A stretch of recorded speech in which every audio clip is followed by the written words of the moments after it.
نحمده ونستعينه ونستغفره ونعوذ بالله من شرور أنفسنا وسيئات أعمالنا من يهده الله فلا مضل له ومن يضلله فلا هادي له وأشهد أن لا إله إلا الله وحده لا شريك له وأشهد أن محمدا عبده ورسوله صلى الله عليه وعلى آله وأصحابه ومن تبعهم بإحسان إلى يوم الدين أما بعد ويا عباد الله أوصيكم ونفسي بتقوى الله يا أيها الذين آمنوا اتقوا الله حق تقاته ولا تموتن إلا وأنتم مسلمون يا أيها الناس اتقوا ربكم الذي خلقكم من نفس واحدة وخلق منها زوجها وبث منهما رجالا كثيرا ونساء واتقوا الله الذي تساءلون به والأرحام إن الله كان عليكم رقيبا يا أيها الذين آمنوا اتقوا الله وقولوا قولا سديدا يصلح لكم أعمالكم ويغفر لكم ذنوبكم ومن يطع الله ورسوله فقد فاز فوزا عظيما فإن أصدق الحديث كتاب الله وخير الهدي هدي محمد صلى الله عليه وسلم وشر الأمور محدثاتها وكل محدثة بدعة وكل بدعة ضلالة وكل ضلالة في النار اللهم علمنا ما ينفعنا وانفعنا بما علمتنا وزدنا علما برحمتك يا أرحم الراحمين. புனித ஜும்ஆவின் கிரியைகளை நிறைவேற்றுவதற்காக வேண்டி அல்லாஹ்வுடைய இல்லத்துக்கு வந்திருக்கக்கூடிய என் அருமை சகோதரர்களே, அல்லாஹுவின் நல்லடியார்களே, அல்லாஹு சுப்ஹானஹு வ தஆலாவை உள்ளும் புறமும் பயந்து தக்வா செய்து அவன் ஏவிய கட்டளைகளை ஏற்று விலக்கியவற்றை தவிர்த்து வாழுமாறு இந்த சந்தர்ப்பத்திலே எனக்கும் அப்பால் உங்களுக்கும் அழகிய வசியத் கூறிக்கொள்கின்றேன். அல்லாஹுவின் நல்லடியார்களே, அல்லாஹ்வுடைய தூதர் ஸல்லல்லாஹு அலைஹி வஸல்லம் அவர்களுடைய தோழர்களுக்கும் இந்த உம்மத்துக்கும் செய்த உபதேசங்கள், வசியத்துக்கள் மிக பெருமதியானவை, மிக ஆழமான கருத்துக்களை அவை பொதிந்து காணப்படுகின்றன. அத்தகைய வசியத்துக்கள், அவர்கள் சொன்ன உபதேசங்களை பொறுத்தவரையிலே அவர்கள் மிக குறைந்த வார்த்தைகளை பயன்படுத்தி, மிக சிறிய வார்த்தைகளை பயன்படுத்தி அவர்கள் மிக ஆழமான கருத்துக்களை, வழிகாட்டல்களை கொண்ட அந்த உபதேசங்களை சொல்லியிருக்கின்றார்கள். ஸல்லல்லாஹு அலைஹி வஸல்லம் அவர்கள் சொன்னார்கள், புஇஸ்து பி ஜவாமிஇல் கலிம், நான் ஜவாமிஇல் கலிமை கொண்டு அனுப்பப்பட்டிருக்கின்றேன். அப்படியாக இருந்தால் அவர்களுடைய வார்த்தைகள், அவர்கள் சொன்ன வசியத்துக்கள் மிக சொற்பமான வார்த்தைகள். சஹாபாக்கள் அவற்றை மிக இலகுவான முறையிலே மனனம் செய்து கொள்ளக்கூடிய வகையிலே, மனங்களிலே பதித்துக் கொள்ளக்கூடிய வகையிலே மிக குறைந்த வார்த்தைகள், அதே நேரம் அவற்றை கொண்டு அமல் செய்யக்கூடிய வகையிலே மிக ஆழமான ஹிக்மத்துக்களை, மிக ஆழமான கருத்துக்களை பொதிந்த அந்த வசனங்களை கொண்டுதான் ஸல்லல்லாஹு அலைஹி வஸல்லம் அவர்கள் தன்னுடைய உபதேசங்களை தன்னுடைய சஹாபாக்களுக்கு முன்வைத்தார்கள். ஒருமுறை ஒரு தோழர் அல்லாஹ்வுடைய தூதரிடம் கேட்கின்றார், அல்லாஹ்வுடைய தூதரே, இஸ்லாத்தின் சட்டங்கள், ஷரியா சட்டங்கள் எனக்கு அதிகமாக தோன்றுகின்றது. எனவே நான் பற்றி பிடித்துக் கொள்ளக்கூடிய வகையிலே, நான் பின்பற்றக்கூடிய வகையிலே எனக்கு நீங்கள் ஒரு உபதேசம் செய்யுங்கள் என்று கேட்ட பொழுது ஸல்லல்லாஹு அலைஹி வஸல்லம் அவர்கள் மிகவும் இரத்தின சுருக்கமாக சொன்னார்கள், லா யஸாலு லிசானுக ரத்பன் மின் திக்ரில்லாஹ். இமாம் திருமிதி அவர்கள் ரிவாயத் செய்யக்கூடிய இந்த ஹதீஸ், உன்னுடைய நாவு எப்பொழுதும் அல்லாஹ்வை தியானம் செய்வதிலே அது காணப்படட்டும் என்று சொல்லி காட்டினார்கள். அது நனைந்ததாக இருக்கட்டும் என்று சொன்னார்கள். எனவே உன்னுடைய நாவு எப்பொழுதும் அல்லாஹ்வை தியானம் செய்வதிலே, அல்லாஹ்வை திக்ர் செய்வதிலே நனைந்ததாக இருக்கட்டும் என்று சொன்ன அந்த சில வார்த்தைகளை கொண்ட அந்த ஹதீஸ் மிக ஒரு பெரிய ஒரு வாழ்க்கை தத்துவத்தை எங்களுக்கு ஞாபகப்படுத்திக் கொண்டிருக்கின்றது. அதே போன்று இன்னும் ஒரு சஹாபி வருகின்றார், வந்து கேட்கின்றார், அல்லாஹ்வுடைய தூதரே, எனக்கு நீங்கள் ஒரு வார்த்தையை சொல்லித்தாருங்கள், அதற்கு பிறகு நான் யாரிடமும் சென்று எதையுமே கேட்க கூடாத அளவுக்கு மிகவும் சுருக்கமாக எனக்கு ஒரு வார்த்தையை சொல்லித்தாருங்கள் என்று கேட்ட பொழுது சொன்னார்கள், குல் ஆமன்து பில்லாஹி சும்மஸ்தகிம், நான் அல்லாஹ்வை ஈமான் கொண்டு விட்டேன் என்று நீ கூறிவிட்டு அந்த பாதையிலே இஸ்திகாமத்தாக உறுதியாக நிலையாக நிலைத்திருப்பீர்கள் கூறி காட்டினார்கள். எனவே இந்த ஹதீஸும் கூட சில குறிப்பிட்ட சொற்பிரயோகங்களை கொண்ட இந்த ஹதீஸ் மிக ஆழமான ஒரு வாழ்க்கை தத்துவத்தையே எங்களுக்கு சொல்லித் தருகின்றது. இமாம் முஸ்லிம் அவர்கள் பதிவு செய்த இந்த ஹதீஸ் அந்த சஹாபிக்கு ஸல்லல்லாஹு அலைஹி வஸல்லம் அவர்கள் மிகவும் சொற்பமான அந்த சொற்களை கொண்டு வார்த்தைகளை கொண்டு மிக ஆழமான சிந்தனைகளை நம்பிக்கைகளை உள்ளடக்கிய ஒரு பெரும் தத்துவத்தை சொல்லி காட்டினார்கள். அந்த வகையில் தான் இன்னும் ஒரு முக்கியமான ஹதீஸை ஸல்லல்லாஹு அலைஹி வஸல்லம் அவர்கள் தன்னுடைய தோழர் அபூ ஹுரைரா ரலியல்லாஹு அன்ஹு அவர்களுக்கு சொன்ன 3 வணக்க வழிபாடுகளை சுன்னத்தான அமல்களை ஞாபகப்படுத்திய அந்த ஹதீஸை உங்களுக்கு ஞாபகப்படுத்துவது பொருத்தமாக இருக்கும் என கருதுகின்றேன். அபூ ஹுரைரா ரலியல்லாஹு அன்ஹு அவர்கள் அல்லாஹ்வுடைய தூதரிடம் கேட்ட ஒரு ஹதீஸை சொல்லுகின்றார்கள், அவுசானி ஹலீலி பிஸலாத்தின், என்னுடைய ஹலீல் என்னுடைய நண்பர் ஸல்லல்லாஹு அலைஹி வஸல்லம் அவர்கள் எனக்கு 3 அம்சங்களை கொண்டு வசியத் சொன்னார்கள், உபதேசம் சொன்னார்கள். அவர்கள் அந்த சஹாபி பாவித்த வார்த்தையை பாருங்கள். அரபு மொழியிலே ஹலீல் என்று சொன்னால் ஒருவரை நேசிப்பதற்கு, ஒருவர் மீது அன்பு வைப்பதற்கு பாவிக்கக்கூடிய மிக உயர்ந்த ஒரு சொற்பிரயோகம். ஒருவருக்கு நாங்கள் மஹப்பத்தை வெளிப்படுத்துவதற்கு, அன்பை வெளிப்படுத்துவதற்கு, சகோதரத்துவத்தை வெளிப்படுத்துவதற்கு ஒரு உயர்ந்த ஒரு பிரயோகமாக அந்த ஹுல்லா என்ற சொல் காணப்படுகின்றது.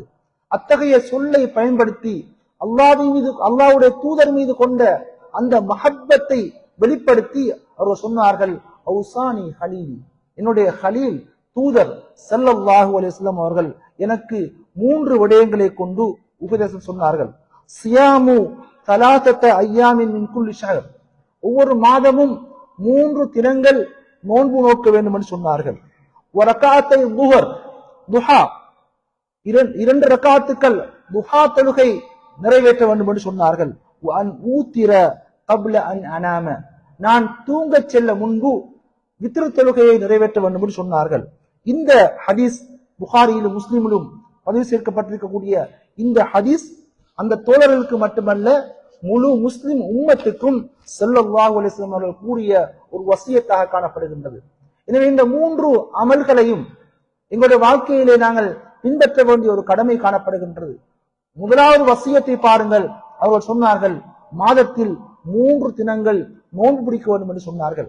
எனவே ஸல்லல்லாஹு அலைஹி வஸல்லம் கூறிய இந்த சுன்னத்தான 3 நோன்புகளை பொறுத்தவரையிலே ஒரு அடியான் அந்த நோன்பை மாதத்தின் ஆரம்பத்திலே 3 தினங்களிலே பிடிக்க முடியும், அல்லது மாதத்தின் நடுவிலே பிடிக்க முடியும், அல்லது மாதத்தின் கடைசியிலே பிடிக்க முடியும், அல்லது ஐயாமுல் பீத் என்று அழைக்கப்படக்கூடிய அந்த 3 சுன்னத்தான நோன்பு பிடிக்கக்கூடிய தினங்கள், அதாவது மாதத்தின் அந்த ஹிஜ்ரி மாதத்தை பொறுத்தவரையிலே, இஸ்லாமிய அந்த மாதத்தை பொறுத்தவரையிலே அந்த மாதத்தின் 13ஆம் 14ஆம் 15ஆம் திகதிகளிலே அந்த தினங்களிலே அந்த 3 நோன்புகளை பிடிக்க முடியும். இப்படி மாதத்தில் 3 நோன்புகளை பிடிக்குமாறு ஸல்லல்லாஹு அலைஹி வஸல்லம் கூறி காட்டினார்கள். இப்படி இத்தகைய ஒரு சுன்னத்தான நோன்பை நிறைவேற்றுவதன் மூலம் ஒரு அடியான் பெறக்கூடிய நன்மைகளை கூட ஸல்லல்லாஹு அலைஹி வஸல்லம் அவர்கள் எங்களுக்கு சொல்லி காட்டினார்கள். அவர்கள் கூறினார்கள், ஒரு அடியானுக்கு அல்லாஹ் தஆலா ஒரு நன்மை செய்கின்ற பொழுது அல்லாஹ் 10 மடங்கிலிருந்து 700 மடங்கு நன்மைகளை கொடுக்கின்றான். எந்த ஒரு அமலை செய்கின்ற பொழுதும் அந்த அமல்களுக்கு அல்லாஹ் தஆலா நன்மைகளை வழங்குகின்றான். அது 10 மடங்கிலிருந்து 700 மடங்கு நன்மைகளாக அவை வழங்கப்படுகின்றன. ஆனால் அல்லாஹ்வுடைய தூதர் சொன்னார்கள், அல்லாஹ் கூறுவதாக சொன்னார்கள், அல்லாஹ் கூறுகின்றான், இல்ல ஸௌம், நோன்பை தவிர எல்லா வணக்கங்களுக்கும் நன்மைகளை வரையறுத்து நான் வழங்கி இருக்கின்றேன். ஆனால் இல்ல ஸௌம், நோன்பை தவிர, ஃபஇன்னஹு லீ, நோன்பு என்பது எனக்கும் ஒரு அடியானுக்கும் இடையிலே சம்பந்தப்பட்ட விடயம். அந்த நோன்புக்கு நான் மாத்திரம்தான் நன்மைகளை வழங்குவேன் என்று அல்லாஹ் கூறியதாக சொன்னார்கள். ஏனென்றால் அந்த அடியான் தன்னுடைய மனோ இச்சைகளை, தன்னுடைய இன்பங்களை எல்லாம் திறந்து அவற்றையெல்லாம் விட்டுவிட்டு, உணவையெல்லாம் விட்டுவிட்டு தாகித்து அவன் நோன்பு பிடிக்கின்றான். எனவே அந்த அடியானுக்குரிய அந்த நன்மைகளை கொடுக்கக்கூடிய அந்த பொறுப்பை நான் மாத்திரம் சுமந்திருக்கிறேன் என்று அல்லாஹ் கூறியதாக ஸல்லல்லாஹு அலைஹி வஸல்லம் கூறி காட்டினார்கள். எனவே இத்தகைய சுன்னத்தான நஃபிலான நோன்புகளை ஒரு அடியான் பிடிப்பதன் மூலம் அவனுடைய ஆன்மாவை பரிசுத்தப்படுத்துகின்றான். அவன் இந்த உலக வாழ்க்கையின் இச்சைகளிலிருந்து அவன் தன்னை காப்பாற்றிக் கொள்கின்றான். எனவே இத்தகைய சுன்னத்தான அமலை பிடிக்குமாறு ஸல்லல்லாஹு அலைஹி வஸல்லம் அவர்கள் அந்த சஹாபாக்களுக்கு சொன்ன அந்த உபதேசம் இந்த முஸ்லிம் உம்மத்துக்கும் அந்த உபதேசமாக காணப்படுகின்றது. இன்னும் ஒரு முக்கியமான வசியத்தை சொன்னார்கள், ஸலாத்து துஹா. ஒரு அடியான் துஹா தொழுகையை நிறைவேற்ற வேண்டிய ஒரு முக்கியமான சுன்னத்தை ஞாபகப்படுத்தினார்கள். இன்னும் ஒரு ஹதீஸிலே அந்த தொழுகையை ஸலாத்துல் அவ்வாபீன், அதாவது அல்லாஹ்வை நோக்கி பாவ மன்னிப்பு கேட்டு அல்லாஹ்வுடைய மூண்டு போகக்கூடிய, அல்லாஹ்வை நோக்கி மூண்டு வரக்கூடிய அத்தகைய ஒரு தொழுகை என்று அந்த தொழுகையை ஸல்லல்லாஹு அலைஹி வஸல்லம் அவர்கள் அந்த ஸலாத்து துஹா என்ற தொழுகையை வர்ணித்தார்கள். எனவே இந்த தொழுகையை நிறைவேற்றுவதன் மூலமாக ஒரு அடியானுக்கு கிடைக்கக்கூடிய அந்த நன்மைகளையும் ஸல்லல்லாஹு அலைஹி வஸல்லம் கூறி காட்டினார்கள். சொன்னார்கள், ஒரு அடியானின் ஒவ்வொரு மூட்டுக்கும் நன்மை காணப்படுகின்றது. அந்த நன்மை என்பது ஒரு சதக்காவாக, ஒரு தர்மமாக காணப்படுகின்றது. நீங்கள் செய்யக்கூடிய ஒவ்வொரு தஸ்பீஹும் சதக்கா என்று சொன்னார்கள். செய்யக்கூடிய ஒவ்வொரு தஹ்மீதும், அஹ்மதுல்லாஹ், அல்ஹம்துலில்லாஹ் என்று சொல்லக்கூடிய ஒவ்வொரு தஹ்மீதும் சதக்கா என்று சொன்னார்கள். நீங்கள் சொல்லக்கூடிய தஹ்லீல், லா இலாஹ இல்லல்லாஹ் என்று சொல்லக்கூடிய அந்த திக்ரும் ஒரு சதக்கா என்று சொன்னார்கள்.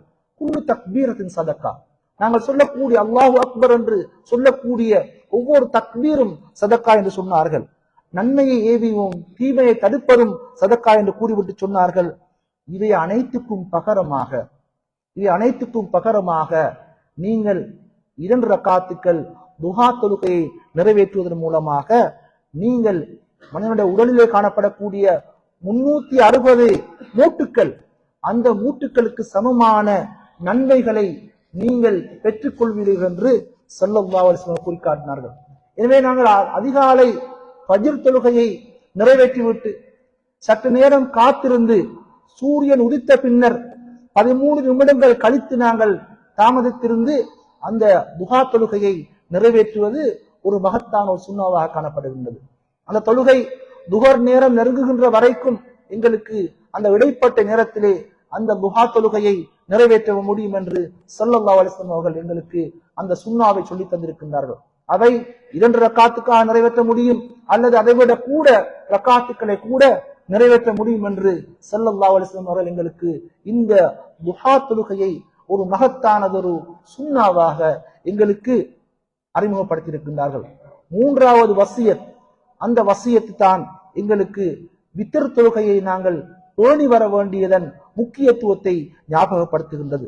ஒரு அடியான் இரவு நேரத்திலே இஷா தொழுகையை நிறைவேற்றிவிட்டு அவன் இரவு தொழுகையை, அது கியாமுல் லைல் என்று கூறுகின்றோம், அல்லது ஸலாத்துல் வித்ர் என்று கூறுகின்றோம், அல்லது தஹஜ்ஜுத் என்று கூறுகின்றோம். இந்த இரவு நேர தொழுகையை ஒருவன் நிறைவேற்றி கடைசியாக அவன் அந்த தொழுகையை முடிக்கின்ற பொழுது 1 ரக்காத் அல்லது 3 ரக்காத்துக்களை நிறைவேற்றி அந்த ஒற்றைப்பட அந்த தொழுகையை நிறைவேற்றக்கூடிய அந்த தொழுகையின் மகத்துவத்தை பற்றி எங்களுக்கு அல் குர்ஆன் மிகவும் விரைந்து பேசிக் கொண்டிருக்கின்றது.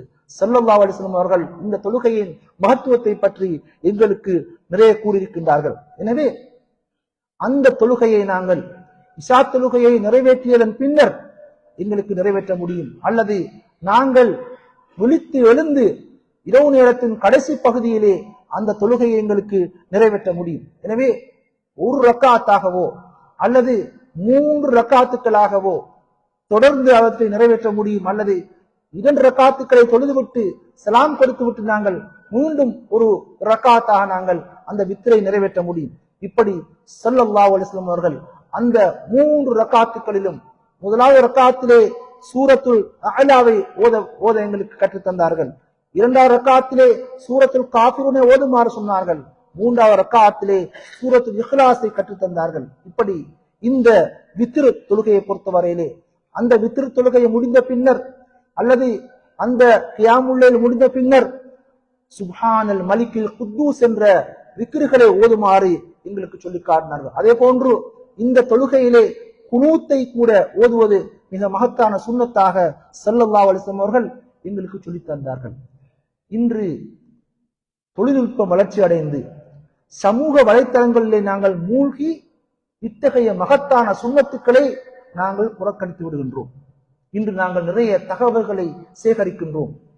எங்களுடைய கை தொலைபேசிகளை வைத்துக் கொண்டு இரவு பகலாக அந்த தொலைபேசிகளில் நாங்கள் தகவல்களை நிரம்ப நிரம்ப நாங்கள் தேடுகின்றோம், சம்பாதிக்கின்றோம். ஆனால் அல்லாஹ்வுடைய தூதருக்கும் அவருடைய தோழர்களுக்கும் இடையிலே காணப்பட்ட அந்த மகத்தான தொடர்பு, அவர்கள் அல்லாஹ்வுடைய தூதர் ஸல்லல்லாஹு அலைஹி வஸல்லம் அவர்கள் தங்களுக்கு அமல் செய்யக்கூடிய அந்த மகத்துவத்தை அவர்களிடம் எதிர்பார்த்தார்கள். அல்லாஹ்வுடைய தூதரும் அத்தகைய அமல்களின்பால் தன்னுடைய தோழர்களுக்கு ஆசை ஊட்டினார்கள், தர்கீப் பண்ணினார்கள். எனவே அத்தகைய சுன்னத்தான அமல்களை நாங்கள் புறக்கணித்து விடாமல் அவற்றை எங்களுடைய வாழ்க்கையிலே பின்பற்றுவதன் மூலமாக அல்லாஹ்வுடைய தூதரின் மீதான அந்த மஹப்பத்தை நாங்கள் வெளிக்காட்டுகின்றோம். அவர்களை பின்பற்றுவதன் மூலம் அல்லாஹ்வுடைய தூதருடைய ஹுப்பை மஹப்பத்தை பெற்றுக்கொண்ட மக்களாக நாங்கள் மாறிவிடுகின்றோம். எனவே அல்லாஹ்வின் அடியார்களே, நாங்கள் இப்பொழுது அறிந்திருக்கக்கூடிய இந்த காலம் ஒரு குளிர்காலம் நாங்கள் வந்து சேர்ந்திருக்கின்றோம். அதே குளிர்காலத்திலே எங்களை நோக்கி வந்திருக்கக்கூடிய மாதம் ரஜப் மாதம், அஷ்ஹுருல் ஹுரும் என்று அழைக்கப்படக்கூடிய புனித மாதங்களில் ஒன்றாகிய அந்த ரஜப் மாதத்தை நாங்கள் அடைந்திருக்கின்றோம். எனவே இந்த ரஜப் மாதம் அடியார்கள் ரமலான் மாதத்தை வரவேற்பதற்காக வேண்டி அமல்களை நோக்கி விரையக்கூடிய ஒரு மாதமாக காணப்படுகின்றது. அல்லாஹ் கூறுகின்றான், இன்ன இத்தத ஷுஹூரி இந்தல்லாஹி 12 ஷஹ்ரன் ஃபீ கிதாபில்லாஹ். அல்லாஹ்விடத்திலே 12 மாதங்கள் காணப்படுகின்றன. அல்லாஹ் வானங்களையும் பூமியையும் படைத்த காலத்திலிருந்து அந்த 12 மாதங்களையும் அல்லாஹ் தஆலா நிர்ணயித்து வைத்திருக்கின்றான். அந்த மாதங்களில் 4 மாதங்கள் அர்பஅத்துல் ஹுரும், அது புனித மாதங்கள். எனவே அந்த புனித மாதங்கள் அல்லாஹ் கூறுகின்றான், லா தظ்லிமூ ஃபீஹின்ன அன்ஃபுஸக்கும். அந்த மாதங்களிலே நீங்கள் உங்களுக்கு தாங்களே அநியாயம் செய்து கொள்ள வேண்டாம், ஜுல்ம் செய்ய வேண்டாம். லா தظ்லிமூ ஃபீஹின்ன அன்ஃபுஸக்கும். எனவே இந்த குறிப்பிட்ட இந்த காலப்பிரிவை பொறுத்தவரையிலே நாங்கள் எங்களுடைய உள்ளங்களுக்கு அநியாயம் செய்து கொள்ளாமல் நாங்கள் வணக்க வழிபாடுகளின்பால் மீண்டு எங்களை அல்லாஹ்வுக்கு மிக நெருக்கமான மக்களாக மாற்றிக்கொள்வதற்கு அல்லாஹ் சுப்ஹானஹு வ தஆலா எனக்கும் உங்களுக்கும் தௌஃபீக் செய்வானாக. யா அல்லாஹ், எங்களுடைய பாவங்களை மன்னிப்பாயாக. யா அல்லாஹ், இந்த முக்கியமான புனிதமான காலங்களிலே நாங்கள் நல்ல அமல்கள் செய்து சுன்னத்தான அமல்களை பின்பற்றி உன்னை நெருங்கக்கூடிய அடியார்களாக எங்களை ஆக்கி வைப்பாயாக. வஆகிரு தஅவானா அல்ஹம்துலில்லாஹி ரப்பில் ஆலமீன். பாரக்கல்லாஹு லனா வலக்கும் பில் குர்ஆனில் கரீம்.